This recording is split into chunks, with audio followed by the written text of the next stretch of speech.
আমার মাওলার কোনো মায়ার সীমানা নাই। ও বান্দা, তুমি যদি একবার আল্লাহ বলিয়া ডাক দাও, আমার আল্লাহর মায়া তোমার দিকে কেন আসবে না? আল্লাহ তোমাকে কেন কাছে টেনে নিবেন না? এরে আল্লাহর বান্দাই, জমিনের মধ্যে যারা আমার মাওলাকে মোহাব্বত করে ডেকেছেন, আল্লাহ তাদেরকে বড় মায়া করেছেন। এই জমিনে মায়া করার কারণে আজকে আবু বকর সিদ্দিক রাদিয়াল্লাহু তাআলা আনহুকে ভুলতে পারে না, আমার নবীকে জমিনের কেউ ভুলতে পারে না। আমার নবীকে মায়া করেছেন আমার আল্লাহ এত বেশি, যে কারণে জঙ্গলের প্রাণীরা আমার নবীর বড় আশিক। আসমান আমার নবীর বড় আশিক, জমিন আমার নবীর বড় আশিক। আমার নবীর জন্য গোটা মাখলুকাত পাগল হয়ে গেছে।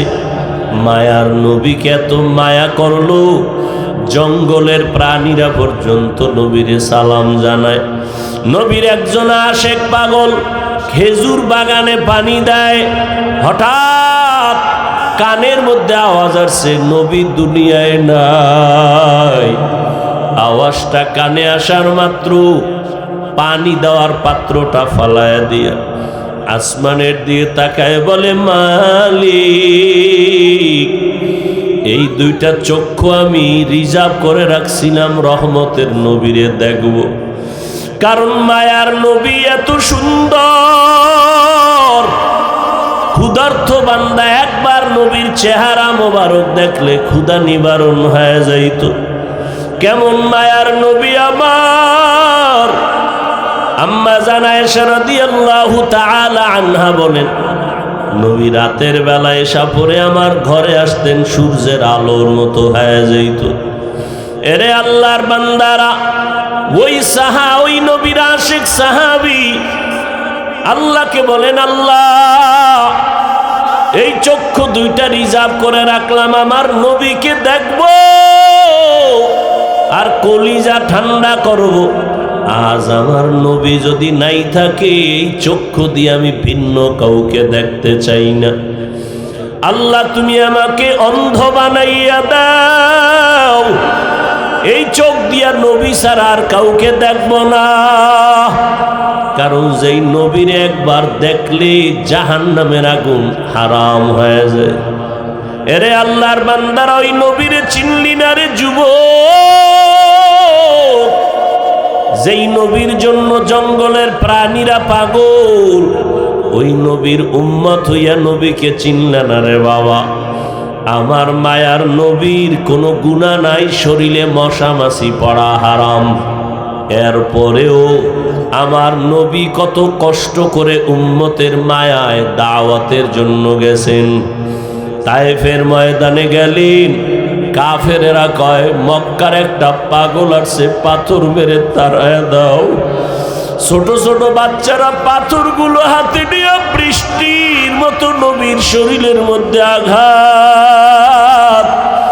পাথরের আঘাতে আঘাতে নবীর শরীর মোবারক থেকে রক্ত পড়িয়া জুতা আটকাইয়া গেল। আমার আল্লাহ বলে, জিবরাইল যাও, আমার নবীর কান্না সহ্য করা যায় না।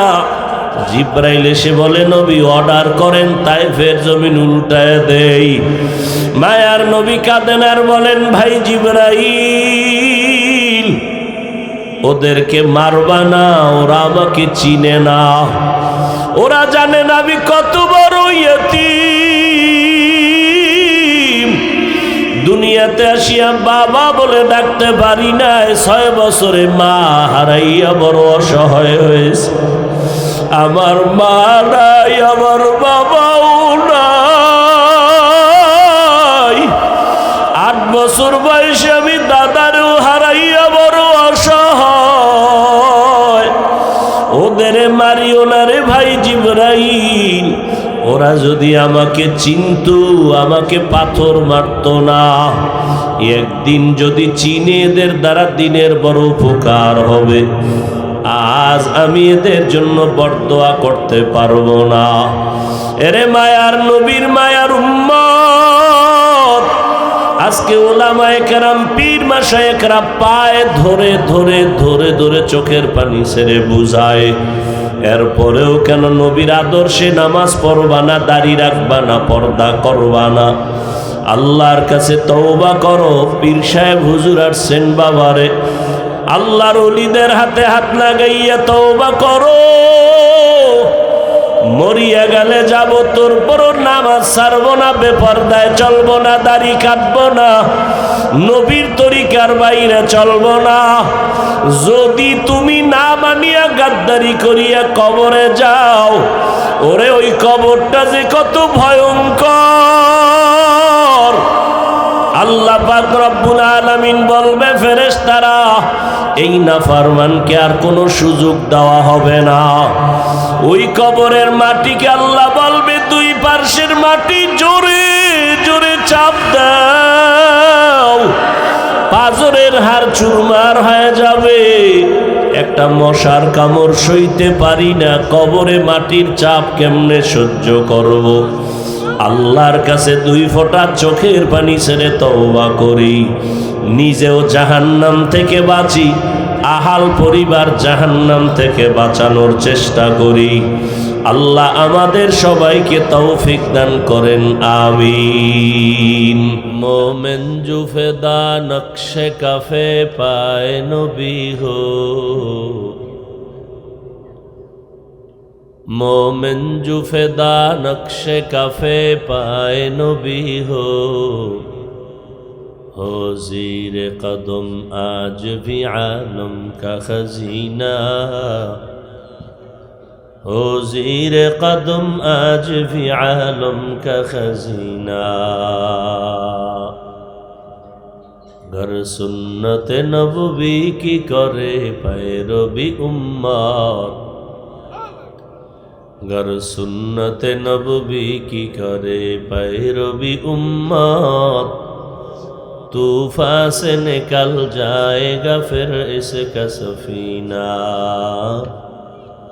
तूफान से निकल जाएगा फिर इसका सफीना।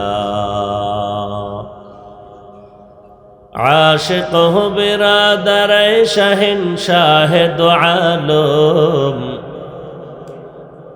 आशिक हो बिरादर शहंशाह दो आलम, मिश्को से ज़ियादा मुबारक जिसका पसीना, मिश्को से ज़ियादा मुबारक जिसका पसीना। कर दिल में तड़प हो मेरे आका का ज़ियारत, कर दिल में तड़प हो मेरे आका का ज़ियारत। एक आन में आए नबी दिखला दे मदीना, एक आन में आए नबी दिखला दे मदीना। কোরআনে হাকিমের সূরা জুমারের এক আয়াত আমি পড়েছি। আল্লাহ পাক রসুলকে বলেন, হে নবী উম্মতকে বলে দেন, মূলত আমি আল্লাহই বলতেছি, হে আমার প্রিয় বান্দা বান্দিরা, তোমরা যারা গুনাহ করে নিজেদের উপরে জুলুম করেছো, তোমরা আল্লাহর রহমত থেকে কেউ ফিরে যাও না। কেন? আল্লাহ সবার জিন্দেগির গুনাহ মাফ করে দিবে। আল্লাহ হলেন চূড়ান্ত ক্ষমাশীল, পরম করুণাময়। নবীজি বলেন, আত্তাইবু মিনাজ জামবি কামান লা জামবালা, গুনাহের থেকে যারা তওবা করে আল্লাহ এদেরকে এতটা পবিত্র বানায় দেন যে মনে হয় সে জীবনে কোনো গুনাহই করে না।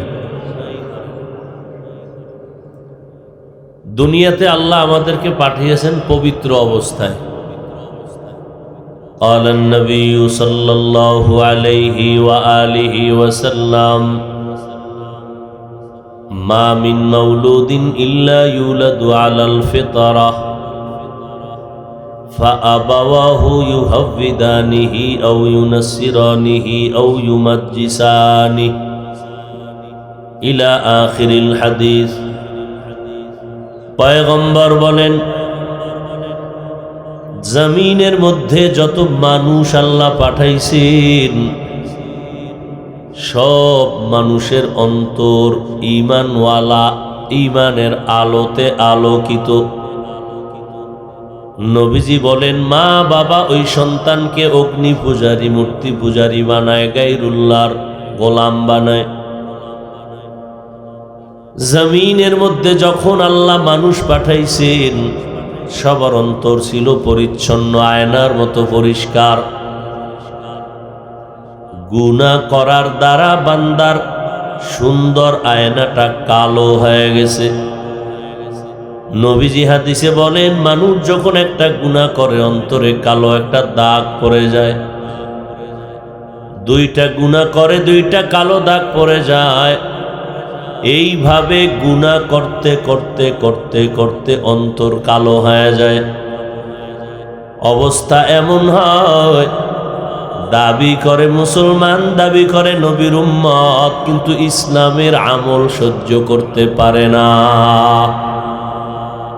নামাজ ভালো লাগে না, রোজা ভালো লাগে না, পর্দা ভালো লাগে না। দাবি করে মুসলমান, নবীর উম্মত, এরপরেও কেন পর্দা ভালো লাগে না, দাড়ি ভালো লাগে না, সুন্নতের আমল ভালো লাগে না? এর একমাত্র কারণ ওই বান্দার অন্তর কালো, ভালো জিনিসও সে ভালো দেখে না। আল্লাহর নবী বলেন, এই অন্তরের ময়লা যদি বান্দা তুমি দূর করতে চাও, তাহলে তুমি মেডিসিন লাগাও। যেমন জামায় ময়লা পড়েছে, দোকান থেকে কাপড় কিনলাম বড় পরিষ্কার, নিজের হাতে আনার পরে ব্যবহারের পরে ময়লা হয়ে গেছে। ময়লা দূর করার জন্য সাবান ব্যবহার করো, সাবান লাগায়া ময়লা দূর করে দাও। কিন্তু এমন কিছু ময়লা লাগাইছো পোশাকে, যেই ময়লা সাবানেও দূর হয় না। বলে তো কি করা যায়? বলে তোমার হাতে আর ময়লা দূর হবে না, তৃতীয় আর এক হাত ব্যবহার করো। বলে তা কেমন? বলে রাস্তার বিভিন্ন স্থানে ছোটখাটো বাজারের মধ্যে লন্ড্রিওয়ালারা আছে, এরা বিদেশি মেডিসিন নিয়ে বসে আছে। ওখানে তোমার জামাটা দিয়া দাও, বিদেশি মেডিসিন দিবে, তো জামার যত ময়লা তা পরিষ্কার হয়ে যাবে। গুনাহ করার কারণে অন্তর আপনার আমার ময়লা। এই ময়লা দূর করার জন্য আল্লাহর দেওয়া প্রাথমিকভাবে তুমি সাবান লাগাও, জিকির করো, ইস্তেগফারের আমল করো, নামাজ পড়ো, তেলাওয়াত করো। এমন এমন গুনাহ করেই ফেলছো যেই গুনার আসর আর অ্যাকশন নামাজেও যায় না। অনেক নামাজি আছে সুদের টাকায় ব্যবসা করে, আছে না নেই? তাহলে সে নামাজ পড়ে ঠিক, অন্তরের মধ্যে গুনার ময়লা এখনো। ইস্তেগফারের দ্বারাও যায় না, নামাজের দ্বারাও যায় না। কারণ এই ময়লা যদি তুমি সাফ করতে চাও, তোমার নিজের হাতে আর হবে না। তৃতীয় হাত লাগাইয়া তোমার অন্তর পরিচ্ছন্ন করো। তৃতীয় হাত কেমনে লাগাইবা? তোমার জিন্দেগিটা তার কাছে তুমি বলো, তোমার রোগের কথা। তার কাছে বিদেশি মেডিসিন আছে, ওই মেডিসিন দিয়া যখন মেহনত করবে, যত কঠিন ময়লা থাক সব অন্তর থেকে দূর হয়ে যাবে। তৃতীয় ব্যক্তি যারা অন্তরের ময়লা দূর করবেন, তারা হলেন বর্তমানে ওলি আউলিয়া। তারা কারা? ওলি আউলিয়া। আর বিদেশি মেডিসিন যেটা ব্যবহার করবে, যেই মেডিসিন জমিনে পাওয়া যায় না, যেই মেডিসিন ডাক্তার, প্রফেসর, ইঞ্জিনিয়ারের কাছে পাওয়া যায় না, ওই মেডিসিন পাওয়া যাবে একমাত্র ওলি আউলিয়ার কাছে। ওই মেডিসিন হলো তাকওয়া। हर के दारत खौफे हक दर दिल मदाम जन्नतुल मअवा देहद ओरा मकाम जुज़बा हक छी जे मखाज इंसो जा फजले उ आमस्ते दर जुमला जहा। আল্লাহ তাআলা বলেন, আমার প্রিয় বান্দা যারা জমিনে তোমরা আমার। আমি জহুরের সময় জুমায় বলেছিলাম, দুনিয়ার সব আল্লাহ মানুষের জন্য বানাইছেন, আর মানুষ আল্লাহর গোলামির জন্য বানাইছেন। আল্লাহ বলেন, এরে গোলাম, আমি তোমারে বড় আদর করে বানাইছি। আমি আল্লাহ এত আদর করে বানাইছি, আমি আল্লাহ পাক জিনেরও এত মায়া করে বানাই নাই। আমি আল্লাহ ফেরেশতাকে এত আদর করে বানাই নাই।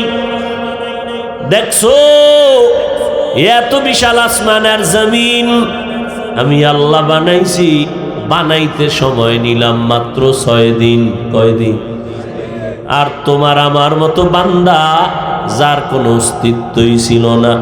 হাল আতা আলাল ইনসানি হিনুম মিনাদ দাহরি লাম ইয়াকুন শাইআম মাযকুরা ইন্না খালাকনাল ইনসানা মিন নুতফাতিন আমশাজিন নাবতালি ফাজআলনাহু সামিআন বাসীরা। আল্লাহ তাআলা বলেন, আমি এক ফোঁটা পানির দ্বারা তোমার অস্তিত্ব দান করলাম। মায়ের গর্ভে আমি আল্লাহ তোমার মতো বান্দা 2-3 কেজি পরিমাণ ওজন, 1 হাত পরিমাণ লম্বা, আমি আল্লাহ তোমার মতোই ক্ষুদ্র বান্দাটারে মায়ের গর্ভে বানাইছি। এত বিশাল আসমান বানাইলাম 6 দিনে, এত বিশাল জমিনটা আমি দোনোটা বানায় দিলাম 6 দিন। আর তোমার মতো একটা ক্ষুদ্র গোলাম মায়ের গর্ভে বানাইতে আমি সময় নিলাম 6 মাসের মতো। কয়দিন? কারণ কি? আল্লাহ তাআলা বলেন, এর কারণ মায়া আর মোহাব্বতের জিনিসটা বানাইতে বড় সময় লাগে। আমি আল্লাহ মোহাব্বত করে তোমারে বানাইলাম। আমি আল্লাহ তোমাকে এত মায়া করি, কারণ লাম ইয়ালিদ ওয়া লাম ইউলাদ, আমি আল্লাহর ছেলে নাই মেয়ে নাই, আমি কাউকে জন্ম দেই নাই, কারো থেকেও জন্ম নেই নাই। লাম ইয়ালিদ লাম ইউলাদে উলায়ে কাস ওয়ালিদ মাউলুদেরা ও খালেকাস। আমি আল্লাহর আদরের ছেলে নাই যে আমারে বাবা বলে ডাকবে, আমি আল্লাহর মেয়ে নাই যে বাবা বলে ডাকবে, আমি আল্লাহর স্ত্রী নাই যে আমাকে স্বামী বলে সম্বোধন করবে। আমি আল্লাহ আদর করে বানাইছি মানুষ। আমি আল্লাহ বড় আশা করে আছি এই মানুষ আমারে মোহব্বত করে ডাকবে। আমি আল্লাহ মায়ের গর্ভে জবানটা দিয়া নাপাক রক্ত লাগাই নাই, কারণ জমিনে গিয়া জিব্বা নাড়ায় নাড়ায় তুমি মাকে মা বলে ডাকবা, বাবাকে ডাকবা, মাঝে মাঝে আমি আল্লাহকে আল্লাহ বলে ডাক দিবা। যখন তুমি জবান দিয়ে আমার মাওলার মোহব্বতে একটা ডাক দিবা, এরে আল্লাহর বান্দা সন্তান যখন মা মা বলে ডাকে, মায়ের মোহব্বত বাড়ি কাছে টেনে নেয়। এরে আল্লাহর গোলাম সন্তান বাবা বলে ডাকলে বাবার মায়া বেড়ে যায়, সন্তানকে কাছে টেনে নেয়। রে আল্লাহ পাকের মায়া তো ওই মা বাবার থেকে অনেক বেশি। আমার মাওলার কোনো মায়ার সীমানা নাই। ও বান্দা, তুমি যদি একবার আল্লাহ বলিয়া ডাক দাও, আমার আল্লাহর মায়া তোমার দিকে কেন আসবে না? আল্লাহ তোমাকে কেন কাছে টেনে নিবেন না? এরে আল্লাহর বান্দাই জমিনের মধ্যে যারা আমার মাওলাকে মোহাব্বত করে ডেকেছেন, আল্লাহ তাদেরকে বড় মায়া করেছেন। এই জমিনে মায়া করার কারণে আজকে আবু বকর সিদ্দিক রাদিয়াল্লাহু তাআলা আনহুকে ভুলতে পারে না, আমার নবীকে জমিনের কেউ ভুলতে পারে না। আমার নবীকে মায়া করেছেন আমার আল্লাহ এত বেশি, যে কারণে জঙ্গলের প্রাণীরা আমার নবীর বড় আশিক। আসমান আমার নবীর বড় আশিক, জমিন আমার নবীর বড় আশিক। আমার নবীর জন্য গোটা মাখলুকাত পাগল হয়ে গেছে।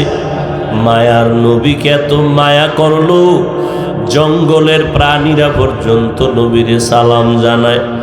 নবীর একজন আশেক পাগল খেজুর বাগানে পানি দেয়, হঠাৎ কানের মধ্যে আওয়াজ আসছে, নবী দুনিয়ায় নাই। আওয়াজটা কানে আসার মাত্র পানি দেওয়ার পাত্রটা ফালায়া দিয়া আসমানের দিয়ে তাকায় বলে, মালিক, এই দুইটা চক্ষু আমি রিজার্ভ করে রাখছিলাম রহমতের নবীরে দেখব, কারণ মায়ার নবী এত সুন্দর। ক্ষুধার্ত বান্দা একবার নবীর চেহারা মোবারক দেখলে ক্ষুধা নিবারণ হয়ে যাইত। কেমন মায়ার নবী আমার! আম্মা জান আয়েশা রাদিয়াল্লাহু তাআলা আনহা বলেন, নবী রাতের বেলা এসা পরে আমার ঘরে আসতেন, সূর্যের আলোর মতো হয়ে যাইত। এরে আল্লাহর বান্দারা, ওই নবীর আশিক সাহাবী আল্লাহকে বলেন, আল্লাহ, এই চক্ষু দুইটা রিজার্ভ করে রাখলাম আমার নবীকে দেখব আর কলিজা ঠান্ডা করব।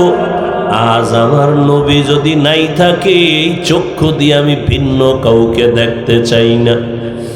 আল্লাহ, তুমি আমাকে অন্ধ বানাইয়া দাও, এই চোখ দিয়া নবী ছাড়া আর কাউকে দেখব না। কারণ যেই নবীর একবার দেখলে জাহান্নামের আগুন হারাম হয়ে যায়। এরে আল্লাহর বান্দারা, ওই নবীরে চিনলি না রে যুবক? যেই নবীর জন্য জঙ্গলের প্রাণীরা পাগল, ওই নবীর উম্মত হইয়া নবীকে চিনলে না রে বাবা। আমার মায়ার নবীর কোনো গুনাহ নাই, শরীরে মশা মাছি পড়া হারাম। এরপরেও আমার নবী কত কষ্ট করে উম্মতের মায়ায় দাওয়াতের জন্য গেছেন। তায়েফের ময়দানে গেলেন, কাফেরেরা কয়, মক্কার একটা পাগল আসছে, পাথর মেরে তাড়ায় দাও। ছোট ছোট বাচ্চারা পাথরগুলো হাতে নিয়ে বৃষ্টির মতো নবীর শরীরের মধ্যে আঘাত। পাথরের আঘাতে আঘাতে নবীর শরীর মোবারক থেকে রক্ত পড়িয়া জুতা আটকাইয়া গেল। আমার আল্লাহ বলে, জিবরাইল যাও, আমার নবীর কান্না সহ্য করা যায় না। জিবরাইল এসে বলে, নবী অর্ডার করেন, তায়েফের জমিন উল্টায় দেই। মায়ার নবী কাঁদেন আর বলেন, ভাই জিবরাইল, ওদেরকে মারবা না, ওরা আমাকে চিনে না, ওরা জানে না আমি কত বড় ইয়তীম। দুনিয়াতে আসিয়া বাবা বলে ডাকতে পারি নাই, 6 বছরে মা হারাইয়া বড় অসহায় হয়েছে। আমার মা নাই, আমার বাবাও নাই। 8 বছর বয়সে আমি দাদারও হারাইয়া বড় অসহায়। ওদের মারিও না রে ভাই জিবরাইল, ওরা যদি আমাকে চিনতো আমাকে পাথর মারতো না। একদিন যদি চিনে, এদের দ্বারা দিনের বড় উপকার হবে। আজ আমি এদের জন্য বরদোয়া করতে পারবো না। এরে মায়ার নবীর মায়ার উম্মত, আজকে ওলামায়ে কেরাম, পীর মাশায়েখরা পায়ে ধরে ধরে ধরে ধরে চোখের পানি ছেড়ে বুঝায়, এরপরেও কেন নবীর আদর্শে নামাজ পড়বা না, দাড়ি রাখবা না, পর্দা করবা না? আল্লাহর কাছে তওবা করো। পীর সাহেব হুজুর আসছেন বাবারে, আল্লাহর ওলিদের হাতে হাত লাগাইয়া তওবা করো। মরিয়া গেলে যাব, তোর পরও নামাজ ছাড়বো না, বেপরদায় চলবো না, দাড়ি কাটবো না, নবীর তরিকার বাইরে চলবো না। যদি তুমি না মানিয়া গাদ্দারি করিয়া কবরে যাও, ওরে ওই কবরটা যে কত ভয়ঙ্কর! আল্লাহ পাক রব্বুল আলামিন বলবে, ফেরেশতারা, এই নাফরমানকে আর কোনো সুযোগ দেওয়া হবে না। ওই কবরের মাটিকে আল্লাহ বলবে, 2 পার্শ্বের মাটি জোরে জোরে চাপ দাও, পাজরের হাড় চুরমার হয়ে যাবে। একটা মশার কামড় সইতে পারি না, কবরে মাটির চাপ কেমনে সহ্য করব। আল্লাহর কাছে 2 ফোঁটা চোখের পানি ছেড়ে তওবা করি, নিজেও জাহান্নাম থেকে বাঁচি, আহাল পরিবার জাহান্নাম থেকে বাঁচানোর চেষ্টা করি। আল্লাহ আমাদের সবাইকে তৌফিক দান করেন, আমিন। রাজি আছি তো ইনশাআল্লাহ? কি সবাই রাজি আছি তো? আল্লাহ সবাইকে কবুল করেন। জাহান্নাম থেকে নিজেও বাঁচতে হবে, আহালকেও বাঁচাইতে হবে। আর এই বাঁচানোর পথ ওলামায়ে কেরাম, ওলিয়া উলিয়াদের সোহবত ছাড়া বিকল্প কোনো পথ নাই। এজন্য সন্তানকে লেখাপড়া করাবেন, কোরআন আগে পড়াবেন। রাজি আছেন ইনশাআল্লাহ? ডিসি সাহেব কোরআন তেলাওয়াত করে শিখলেন কই? কয় মক্তবে ছোটবেলা। এখন তো মক্তব নাই বললেও চলে। অতএব হযরত পীর সাহেব হুজুর আসবেন, দোয়া করবেন, বয়ান করবেন। মাদ্রাসার ছাত্র হাফেজে কোরআন, এদেরকে পাগড়ি প্রদান করবেন। তো বিশাল আয়োজন, আপনাদের দোয়া কি পাবো না ইনশাআল্লাহ? দোয়া করবেন। আর একটু আপনাদেরকে বলবো, না বললে তো নয়, বিশাল খরচ। মাদ্রাসা দ্বীনি প্রতিষ্ঠান ব্যয় হয় কিয়ামত পর্যন্ত আয়ের তুলনায়। লক্ষ লক্ষ টাকা আমাদের ব্যয়, ঋণী। অতএব এই বিশাল আয়োজন, যদি কোনো আল্লাহর বান্দা মা বাবার নামে আল্লাহর জন্য একটু দানের হাত বাড়ান, এই অল্প 2-4 মিনিটে যদি কেউ বলেন যে ইনশাআল্লাহ আমি মা বাবার জন্য আল্লাহর মোহাব্বতে আমি 1 লক্ষ টাকা, 50,000 টাকা আমি এই কোরআনের প্রতিষ্ঠানে দিব, 20,000 টাকা, 10,000 টাকা। খানায়ে শায়তা হ্যায় ও দিল বেগুমা, সঙ্গে দেলজ সৈকা লেলা পাকে কুন, সিনা বাতি গে মোহাব্বত চাকে কুন। সবাই দোয়া করবেন তো আমাদের জন্য। এই ময়দানে কারো আমিন কি ফেরত যাবে? বলেন না কেন? দোয়া করবেন, সবার জন্য দোয়া করবেন। অন্যের জন্য দোয়া করলে নিজের ফায়দা বেশি হয়, নিজের ফায়দা বেশি হয়। আল্লাহ পাকে মাহফিল কবুল করেন। বিশেষ করে আমি আপনাদের কাছে অন্তর থেকে দোয়া চেয়েছি, জুমার সময় একটু আগে আবারও চাই,